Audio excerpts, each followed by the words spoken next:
여기 죽어가고 있는 한 남자가 있습니다. 머리와 다리를 다치게 되어 피를 많이 흘리고 있었는데요. 눈앞에는 분주한 의사들이 있었습니다.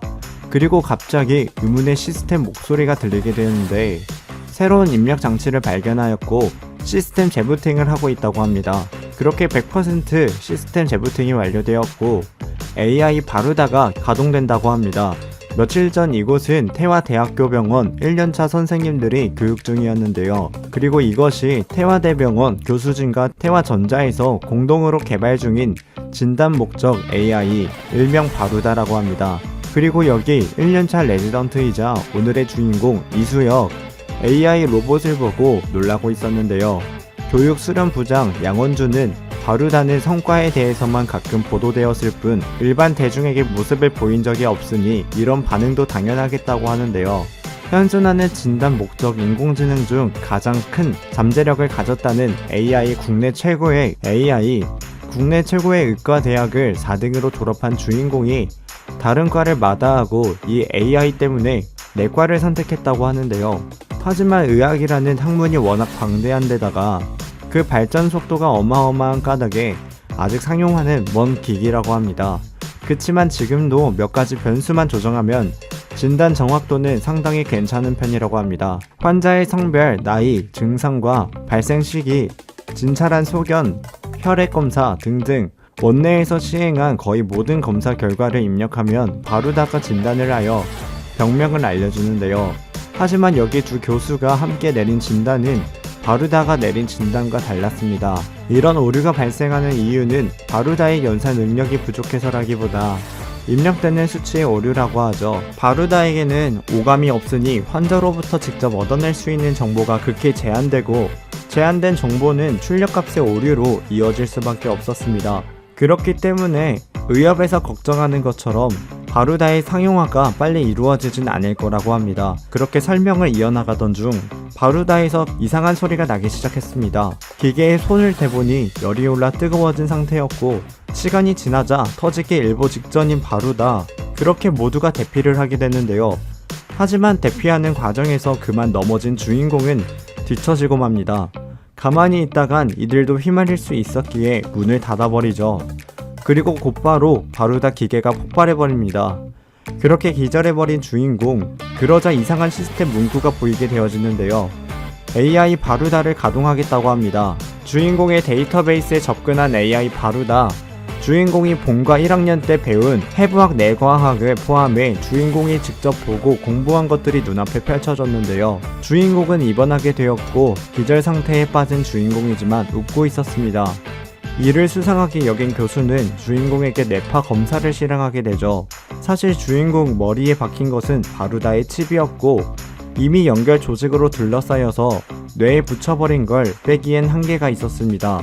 그렇게 뇌파 검사의 결과는 지금 주인공의 상태가 거의 깨어있는 것과 마찬가지라고 하죠. 머리 수술을 한 지 6시간도 안 된 주인공을 깨워보기로 결심한 교수들이었고 주인공을 불러보았지만 대답이 없었는데요. 한편 주인공은 바루다와 실랑이를 벌이고 있었습니다. 더 많은 데이터 입력을 요구하는 바루다, 시끄러운 AI 목소리에 귀를 닫아버리는 주인공. 그러자 이제는 글로 자신이 하고 싶은 말을 보여주는데요. 그러더니 눈은 시각 정보 입력 기관이냐고 물었고 주인공은 이에 대답을 해줍니다. 그렇게 접근 가능한 수직 기관이 업데이트 되었습니다. 그리고 주인공은 기절해서 깨어나게 되고 일어나자마자 자신의 상태를 보며 걱정해하고 있었습니다. 또한 주인공만 볼 수 있는 AI 바루다, 굉장히 불편해하는데요. 이 귀여운 녀석은 바로 대한민국 최고의 기업과 제일가는 두뇌들이 힘을 합쳐 만들어낸 세계 최고의 의료용 AI 바루다였습니다. 그리고 바루다는 너무나도 무식한 주인공에게 공부를 강요하는데 바루다는 세계 최고의 진단, 목적 A가 되는 것이 존재 이유이며 이를 위해서는 데이터 입력이 필요하다고 하는데요. 기계가 부셔져 주인공의 정신 속으로 들어오게 된 바루다는 이러한 역할들을 수행할 수는 없었지만 유일한 입력자이자 산출 대리인 이수혁을 세계 최고의 의사 만들기로 목표를 수정했다고 합니다. 그렇게 5일 뒤 중환자실에서 일반 병동으로 옮기게 되었고 신경과에서 검사상 이상은 없다고 하는데요. 하지만 주인공은 한시라도 빨리 주치의 일을 시켜달라고 했고 3개월까지는 병가 처리로 해준다 했지만 이를 무시하였고 병실에 있는 동안 허공을 보고 인상을 쓰거나 중얼거리기도 하고 교과서랑 논문을 많이 봐서 한가득 쌓여 있었다고 하며 이들은 놀라고 있었는데요. 사실 바루다는 주인공에게 지식도 부족하고 할 줄 아는 것도 없었기에 경험이 필요하다고 얘기합니다. 그렇게 회진 시간이 되었고 먼저 와서 환자 데이터를 살펴보고 있는 주인공. 환자의 기록을 숙지하는 건 주치의의 기본이었지만 상태가 안 좋은 주인공의 행동에 불안해하는 교수였습니다. 그렇게 환자에게 향했고 원인을 알 수 없는 발열로 응급실을 통해 입원했다고 하는데요. 하지만 검사 결과 특별한 건 보이지 않았다고 합니다. 그리고 이 환자의 상태를 주치의들에게 물어봅니다. 당연히 이들을 알 리가 없었지만 주인공은 바루다의 말에 자동적으로 당연히 알고 있다고 대답을 해버리는데요. 그러자 이 바루다는 자기가 하는 말만 따라서 하라고 합니다. 그렇게 환자의 기록과 실제로 이 환자가 가진 질병인 웨일즈 증후군에 관련 내용을 바루다에 의해 보게 되는데요. 그렇게 이 환자의 입원 기록을 보면 환자가 응급실로 내원한 것은 발열 이후 3일째 되던 날이었고 내원 일주일 전에는 환경미화 작업을 위해 하수구에 출입한 적이 있었죠. 그리고 오늘 발열이 발생한 지 4일째인 오늘은 오전에 혈액 검사를 보면 빌리루빈이 상승했다고 합니다. 어제 응급실에서 시행한 것보다 확연히 올라간 수치이며 간호 기록을 보면 황달이 발생했음을 확인할 수 있었습니다. 또 환자가 근육통을 호소하는 것에 대한 기록이 있는데 당시 환자 표현을 그대로 옮겨 적은 것을 보면 등과 종아리 부분에 통증이 집중되었죠. 이를 보고 교수는 주인공이 마치 베테랑 내과 의사처럼 자연스럽게 하고 있고 마치 머릿속에 바루다가 들어있는 듯 하다고 하죠. 미친 게 아니라 천재라고 착각하는 교수였습니다. 그렇게 치료제까지 추천해버리죠. 그렇게 이 교수는 이 환자를 주인공에게 맡기게 되었는데요. 제대로 진단하면 주인공이 속한 기수 100일 연속 당직을 없애준다고 합니다. 이후 진행된 회진은 순조롭게 잘 마무리되었습니다. 교수의 신임을 얻었다는 생각에 기쁜 마음으로 돌아갔지만 2년차 선배에게 구박을 당하고 있었습니다. 하지만 병원 원장이 나타나 상황은 일단락되었죠. 그러더니 주인공과 둘이서 할 얘기가 있다고 하는데요. 그렇게 잠깐의 대화 시간이 끝났고 바루다는 환자의 상태를 파악하러 가야 한다고 하는데요. 그리고 여기 선배 주치의들은 주인공의 행보에 대해서 논의를 하고 있었습니다. 이들은 주인공에게 로얄이라고 부르고 있었습니다. 그 이유는 병원 원장이 주인공에게 하는 대우 때문이었죠. 그리고 김진철 환자가 있는 병실로 오게 된 주인공. 올해로 49세 김진철. 내원 4일 전부터 호흡 곤란과 현재 기침이 시작되었으며 어제 발생한 39도가량의 발열로 응급실을 통해 입원했다고 하는데요. 현재 항생제로 치료 중이나 호전 반응은 보이지 않고 있으며 흉부 엑스레이상으로는 폐렴 소견으로 항생제로 치료 중이나 호전 반응은 보이지 않고 폐렴 소견으로 보인다고 합니다. 바루다마저 현재로선 병명을 알 수 없었는데요. 그러자 옆에서 기침을 하는 환자의 아내였고 며칠 전부터 기침을 계속하고 있다고 하는데요. 이곳에 머무른 지 10분 정도 됐고 낮에는 딸이 이곳을 지켰다고 합니다. 그렇다면 지금 감염이 이루어졌다고 보기는 어려웠고 집에 있을 때 옮았다고 생각을 하게 됩니다. 내원 전에도 기침을 했으니 딸의 증상도 확인해보기로 하는데요. 그리고 마침 이곳에 딸이 나타났고 환자의 아내를 청진하게 됩니다.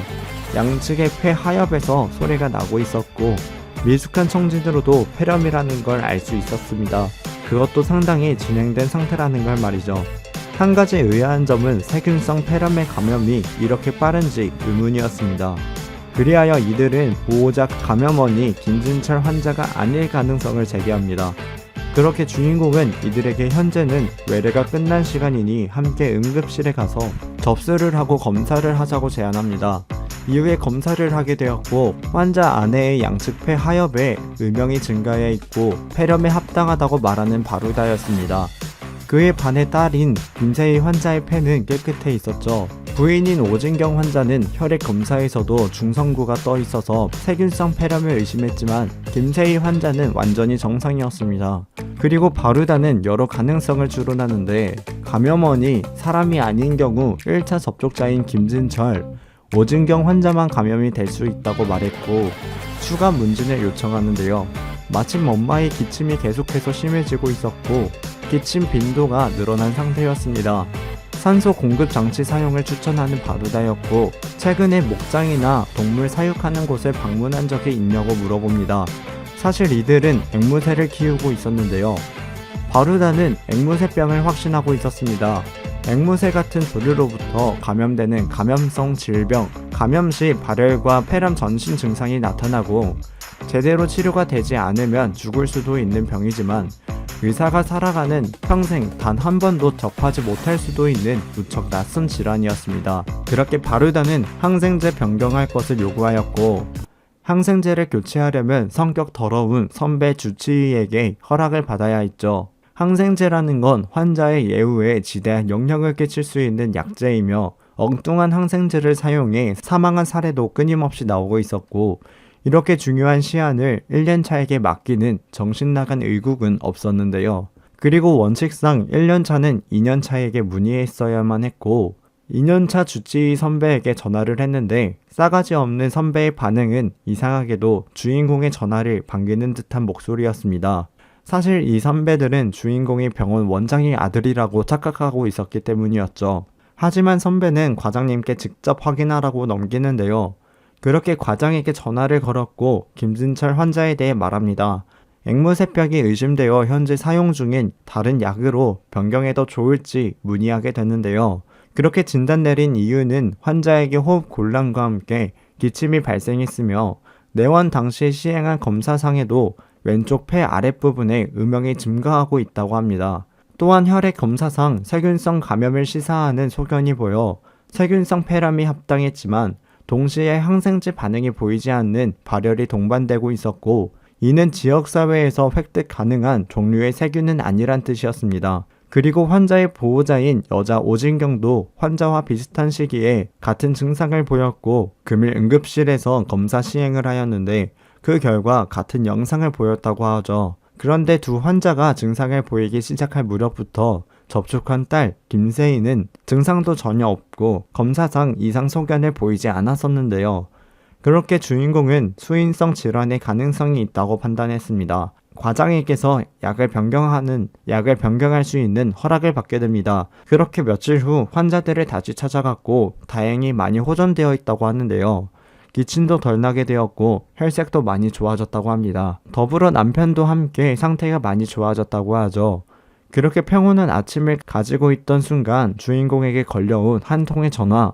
이지은 45세 여자 복부 덩이와 체중 감소로 타 병원에서 상급기관 전원 온 환자가 있다고 하는데요. 이를 듣고 암이라는 것을 직감하게 됩니다.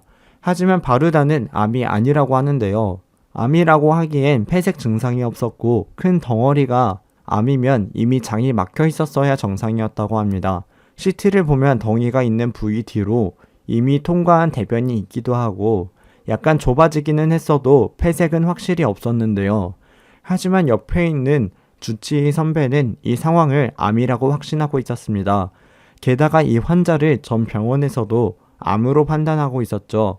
암이 아닌데 암으로 생각하고 치료하면 분명 환자 예후에 지대한 악영향을 끼치게 될 거라 그걸 두고 볼 수 없었던 주인공. 이 선배는 하마터면 쌍욕을 하고 따귀를 날릴 뻔했다고 하죠. 하지만 주인공을 건드리지 못하는 이유가 있었는데요. 그 이유는 주인공에게 엄청난 뒷배가 있다고 생각했기 때문입니다. 그렇게 선배에게 암이 아닌 것 같다고 말했는데 당연히 선배는 코 웃음을 치며 한 달 동안 10kg나 빠졌고 CT를 봤을 때 이곳에 자글자글하게 나타난 게 암의 특징이라고 말합니다. 하지만 바루다는 이를 암 고유의 특성이라고는 할 수 없다고 하는데요. 이후에 합당한 이유를 설명해주게 되고 결정적인 근거를 떠올리게 된 주인공. 방성균중이라는 것으로 주로 가축과 사람에게 발생하는 균 감염성 질병의 하나였는데요. 그렇게 골프나 치고 있는 과장에게 전화를 걸어 보고를 올리게 됩니다. 그리고 교수의 지인들이 듣고 있는 자리에서 스피커폰으로 돌리게 됐는데요. CT를 보면 메스의 마진이 불규칙하고 일부 복벽을 침범했다고 합니다. 하지만 폐색은 없고 또 다른 특이사항으로는 자궁 내 피임 장치가 삽입되어 있었다고 하죠. 지금까지 들은 이야기를 고려하면 가장 유력한 병은 주인공이 언급한 병과 같았는데요. 그러더니 교수와 함께 있던 원장이 자리를 박차고 일어나 주인공에게 CT 사진을 보내라고 합니다. 그리고 이 사진을 다른 교수에게 보여주죠. 그러자 이 여자 교수는 이건 주인공이 말한 병이 맞는 것 같고 영상의학과 4년 차라 해도 믿을 만한 수준이라고 합니다. 이런 걸 진단할 수 있는 1년차가 세상 천지에 어디 있냐고 말하는 교수. 그러더니 이 환자를 입원시킨 후에 어떻게 계획을 짤 건지 물어보았고 옆에 있던 원장은 1년차가 치료 계획까지 어떻게 짜겠냐고 헛웃음을 짓는데요. 필요한 약을 명시하였고 이후에 생기는 부작용까지 설명하는 주인공. 그렇게 이 교수는 주인공에게 교수 이름으로 환자 입원시키고 주인공이 하고 싶은 대로 다 해보라고 합니다. 전화를 끊자 이 상황에 감동을 먹은 원장은 이번에 진행되는 태화 월말 증례 토의 때 발표를 주인공에게 맡기자라는 제안을 하게 됩니다. 그리고 치고 있던 골프도 내팽겨치고 곧장 어디론가 향하게 되죠. 그렇게 발표회가 진행되었습니다. 이때 증례 토의란 국내에서 제일 가는 병원이자 세계 인류를 꿈꾸는 태화의료원의 내과 증례 발표회. 거기서 발표된 사례는 2년마다 태화의료원 증례집이란 이름으로 출간되는데 매번 1000부 이상이 찍히고도 전부 팔리는 그야말로 전국적인 신뢰를 한 몸에 받고 있는 발표회라고 합니다. 그런 자리에서 주인공 혼자 1시간 넘는 발표를 감당해야 했고 쉬지 않고 공부하러 떠나는 주인공. 그리고 며칠 후 교수를 만났는데요. 완벽히 준비했다라는 주인공의 말에 지금 이 말을 한 게 다른 주치의였다면 심한 말을 했을지도 모르지만 주인공은 인정할 수밖에 없었다고 하죠. 검사만 내고 그 결과가 무엇을 말하는 건지 모르는 주치의들이 태반인데 주인공은 검사를 낼 때도 반드시 이유가 있고 그 결과에 대한 해석도 완벽했었습니다. 토의가 시작되었고 발표자는 전공이 1년차 이수혁이라는 말에 이곳에 있던 의사들이 웅성거리기 시작했습니다. 지금 1년차의 강의를 들으라는 말에 불만이 가득했었는데요. 그렇게 최상의 컨디션으로 발표를 진행하였고 이번 발표할 증례는 원인을 알 수 없는 열로 응급실에 내원한 40세 남성 환자 관련 내용이었습니다. 내원 당시 시행했던 혈액 검사 결과를 보여주었고 당시 특별한 언급은 없었으나 빌리루빈이 약간 증가하여 황달 초기임을 암시했다고 하죠. 그 외에 세균 감염을 시사하는 것 말고는 특이사항이 없었고요. 그렇게 추가 설명을 하게 되었고 이것으로 증례 발표를 마치게 되었는데요. 한편 이곳에 앉아있는 한 교수는 나쁘지 않은 발표이긴 했지만 1년차 발표가 이렇게 부드럽게 끝나면 안 된다고 생각했고 질문을 하게 됐는데요.